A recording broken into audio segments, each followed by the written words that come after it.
For the first time in more than 50 years, an American moon lander is set to blast off from Cape Canaveral early Monday, a small robotic probe called Peregrine that's packed with 20 experiments and international payloads, including 6 NASA instruments and a sensor valued at $108 million.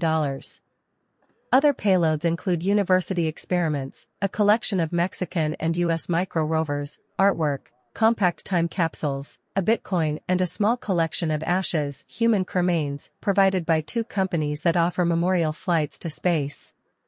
While the Peregrine lander, built by Pittsburgh-based Astrobotic, is the mission's showcase payload, its ride to space is equally important, if not more so. It's the maiden flight of United Launch Alliance's new Vulcan rocket, a heavy-lift booster that's replacing the company's Workhorse Atlas and Delta family of launchers.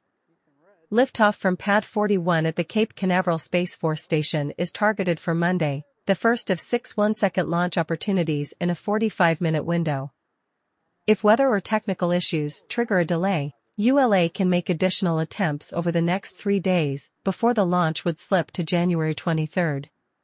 Whenever the Vulcan takes off during the upcoming 4-day launch period, the Peregrine spacecraft will first loiter in orbit around the Moon for tests and checkout, then wait for lunar dawn on February 23 before attempting a 1-hour descent to touchdown near an enigmatic feature known as the Gruithuisen Domes.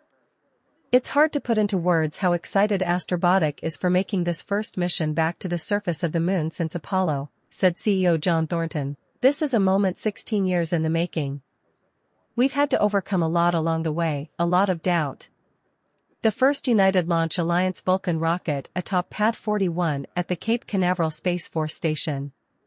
Replacing the company's Delta IV and Atlas V rockets, the Vulcan's maiden flight will send a commercially built robotic lander to the surface of the Moon, the first U.S. moon landing in more than 50 years. The mission marks 2 major milestones for the U.S. space program. It is the first in a series of private sector moon missions funded under a NASA program intended to spur development of commercial lunar transportation and surface delivery services. And it's the debut flight of the Vulcan, a rocket ULA says is critical to the company's future.